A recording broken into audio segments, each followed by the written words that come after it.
Hello and welcome to the Rogers Brief. I'm Adam Rogers. Thank you for watching and thank you for listening. Today was day 58 of the Mass Casualty Commission proceedings, and it was the first day of proceedings in just over 3 weeks now. There was a bit of a summer break for the commissioners and all the parties involved, although talking to people today, and I attended the proceedings in person today in Halifax. Everybody's been working hard on their submissions, and I expect that the commissioners and the commission team has been doing the same. Hopefully people have gotten some rest and a little bit of vacation, but it sounds like people have been working hard and getting ready for the next portion of the Mass Casualty Commission proceedings. Today was an important day because we had the commanding officer of the Nova Scotia RCMP at the time of the events of the Mass Casualty, Assistant Commissioner, now retired Assistant Commissioner Lee Bergerman. Now, the retired part is a relevant factor, as I'll get into a little bit. Ms. Bergerman retired in October of last year, of 2021, just weeks before the commission proceedings were originally scheduled to begin. So that's certainly not a good place to start if you're a leader of a team. It's like the coach of a team quitting just before the playoffs. Here that is the Nova Scotia RCMP coming under great scrutiny, and the commanding officer decides this is the time to take their retirement. So not a great start. Now, watching today's proceedings, and they went most of the day. Now, there was 2 hours of direct examination by Mass Casualty Commission lawyer Rachel Young, followed by cross-examination by 6 or 7 of the other lawyers had an opportunity to cross-examine. So we did get a real sense of Ms. Bergerman. My overall impression of her, was that, first of all, I think she's trying to protect her reputation and her legacy, such as it is, and without admitting any personal fault. But also, I think at the same time, is trying to limit the scope of her involvement, maybe in an effort to, all right, this is it. This is the last time I'm going to talk about this, so she doesn't have to testify at any upcoming civil trial or anything else. And she was giving brief answers and keeping her distance from any sort of factual elements of it, including the response. So at the end of it, you might have had the same question that Josh Bryson had in his cross-examination, which is, what exactly does a commanding officer of the RCMP in Nova Scotia do? Ms. Bergerman has not been following the Mass Casualty Commission proceedings. She testified that after the events of the mass casualty, she wouldn't comment on leadership decisions made at the time because she hadn't reviewed the notes, the materials, the file in any depth in order to make that kind of an evaluation. She hasn't reviewed reports that have been drafted since, and has not conducted any reviews herself as the commanding officer over the nearly 2 years that she remained the commanding officer after the events. A little over 1.5 years, I guess. So that's shows a lack of curiosity, perhaps a lack of leadership, which is an issue. Another thing that came up that the commanding officer apparently doesn't do as well is participate in provincial police audits or become aware of those audits, even though those seem like they would be something that would reach to her level. What the role of the commanding officer seems to be, from the most part, is asking for more funding for different things. Her answer to most questions was, well, that's a question of resources. Why wasn't there a backup plan for the helicopter? Well, we need a second helicopter and that's expensive. Okay, there's lots of issues like that. Talking about, I'm jumping ahead a little bit here, but talking about having standards across the province for policing, and her suggestion was that the municipal forces would have to elevate themselves to reach the RCMP standards, and she thought that would be a good idea because then if there was uniform standards across the board, that would pressure politicians into funding those priorities. So if everybody needs night vision goggles and that's the standard, well then that needs to be funded, for example. So that was seemed to be her stance on most things. So I'll talk about that a little bit as well.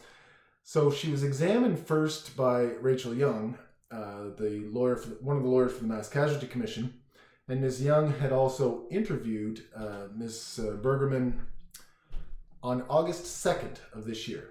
Now that's relevant because August 2nd was after everybody else already testified. So Darren Campbell has testified, Chris Leather has testified, Brenda Lucki hasn't testified, she's coming tomorrow. The National Commissioner Brenda Lucki, but she's testified in Ottawa at the parliamentary hearing. So Ms. Bergerman knows what everybody else is going to say. Now, she says she hasn't been following in detail, but hints here and there suggest that she probably has. And the fact that she was only interviewed on August 2nd and not, a year ago or 2 years ago, a long time ago, at least before the commission proceedings began, it's not suspicious, but it certainly affects how you see her answers, because she's not giving her answers in a vacuum.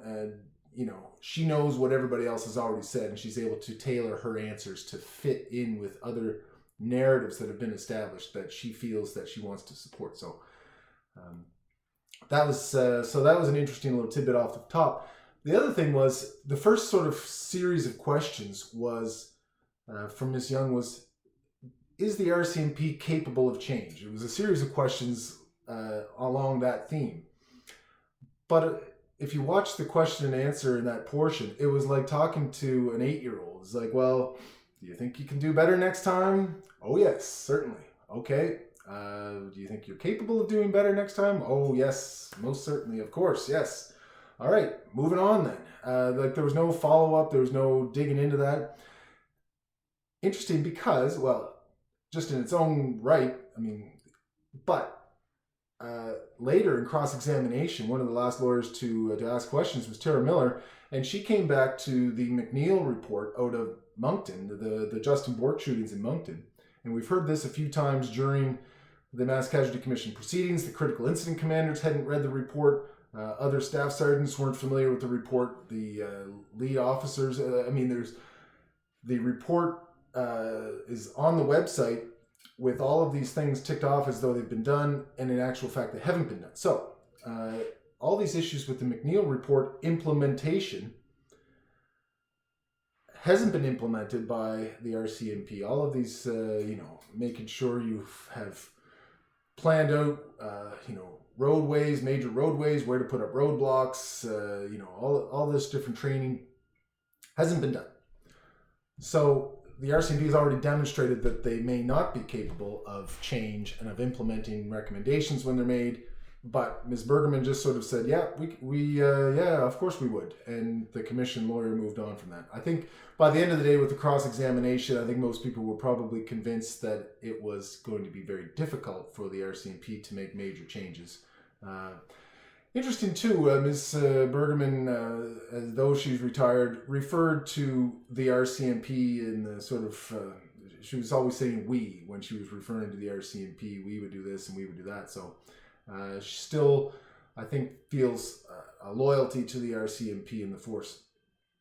Some interesting points that came out. So we're all familiar now with the sort of political controversy, and we'll hear more about that in the next couple of days with Commissioner Lucki testifying. But in the background, one of the issues was these press conferences that the RCMP held in Nova Scotia early on. Well, in the months soon after, there was a request from CDC 5th Estate to do an interview with Darren Campbell, who we heard testifying in late July. Now Chief Superintendent Campbell, who had done some of the press conferences and probably did better than Chris Leather and Lee Bergerman at press conferences. And so anyway, he was proposed to do this 5th Estate interview, and Ms. Bergerman agreed that it should happen. That was overruled from Ottawa and it was denied. So this isn't really in the political interference category, but I guess another example of Ottawa RCMP overruling and perhaps being critical in a sense of the Nova Scotia RCMP leadership team. And who was correct out of that situation is debatable, but we know that the RCMP in Nova Scotia had a lot of problems with their press conference. Ms. Bergerman, she wasn't asked about this today.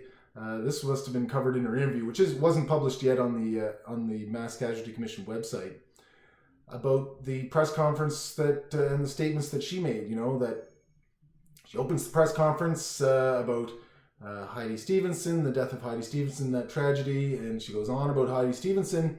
And oh yes, and in addition, Chad Morrison was injured, Constable Morrison, and that's terrible. And then that was it. She didn't mention any of the civilians.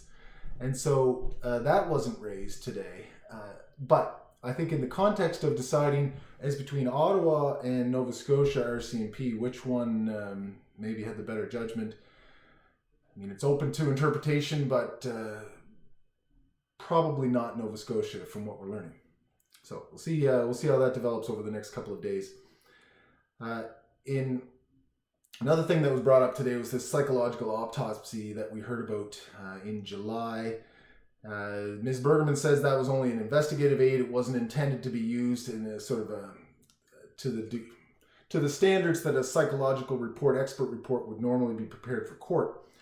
I'm not sure I'm convinced by that. I mean, if it's only being used internally, yeah, okay, but they would have to know that this is going to be disclosed at some point, either to the inquiry or in a civil action disclosure, and it was going to be analyzed. The other interesting part of that was the author, Dr. Matt Logan, of the psychological autopsy, which had all kinds of issues with it, and we talked about that before, had sent an email to some of the RCMP leadership saying that he felt it would be good to release the autopsy publicly in order to change media narratives around the RCMP, the critiques they were receiving at that time. This was in June of 2020, just a few months after the events. And so that was interesting too, like that the author of the report has taken the initiative to be considering the public reputation of the RCMP and the client. You would hope that an expert in that circumstance would simply want to make an accurate report, and then it's up to the RCMP to decide or think about the PR aspects of it. So put that aside for a moment.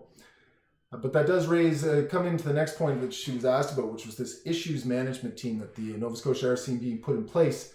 And that became controversial, not because they have to think about issues. I mean, there was the uniforms of the police, there was the decommissioned cars they had to think about, there was the alert ready, the failure to use alert ready, and all of those issues. So yes, they had to, I'm sure they had important meetings to do that, but one of the people appointed to that was Lee Bergerman's husband, Mike Butcher. And he's a retired staff sergeant of the RCMP, and he was brought in to work on issues management with the Nova Scotia RCMP. So certainly a conflict because, he was going to be a liaison between the RCMP Nova Scotia and the Mass Casualty Commission as part of his work. And, Ms. Bergerman today said, yeah, eventually she decided that wasn't a great idea. It wasn't great optics. And so that was changed. But she kind of hedged on that too. I mean, she said, no, he wasn't reporting to me. He was reporting to Chief Superintendent Chris Leather. Well, Chief Superintendent Chris Leather is right below Lee Bergerman on the chain of command. And so he's effectively reporting to Ms. Bergerman. So I think they should have seen that as a problem before it became a real problem. The other interesting part, when she was talking about that today on the stand, and her husband's name came up, she didn't refer to him as Mike or my husband. She referred to him as Mike Butcher. She used the full name. So a little strange, but anyway, that's what she did. But okay, so that was sort of an obvious thing that I didn't think she really acknowledged the issues around. There was another one that was kind of an obvious point, which was there's all these internal reviews. There's an internal action review. There's a review of the emergency response team. There's a review of the emergency response medical team. There's all of these. There's actually, I think, 6 or 7 different internal reviews, internal to the RCMP or internal to the federal government from an employment perspective, that were ongoing as a result of the events of the Mass Casualty Commission, but none of those reports have been finished and finalized. And so thus, none of those reports are being used in the inquiry and are disclosable at this point because they're incomplete. And so Ms. Bergerman was asked, well, do you think there's any chance that the 2.5-year delay in getting those reports out has anything to do with the fact that any conclusions might expose the RCMP to civil liability? She said, no, that's not why. Well, that really just strikes me as not very credible of an answer. 2.5 years is a long enough time for any of these reports to be completed, and so there's no real excuse, I don't think, for their failure to be finished and out there.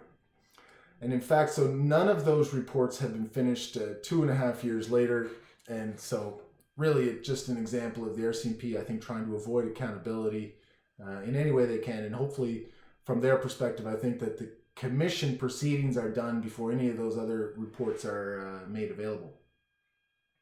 So that was interesting as well. So another example, I think, of a lack of leadership. I mean, if you have a major incident like this, if you're the leader, you would want an analysis done. You'd do your own analysis, which you didn't do, and you would want these external analysis pieces done, which haven't been done either. So real problem there with the RCMP leadership from that perspective. The other thing she talked about were the tensions among the Nova Scotia police forces. She said it became popular after these events to distance, for municipal forces to distance themselves from the RCMP. Well, I'm sure that's true. She felt this police standard issue might have been an issue, like where the RCMP thought they had higher standards and others were not meeting them and such.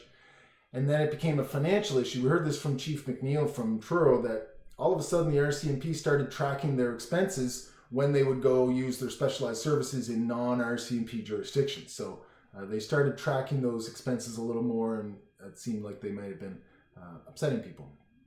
So anyway, I thought, so those were some of the issues that came up.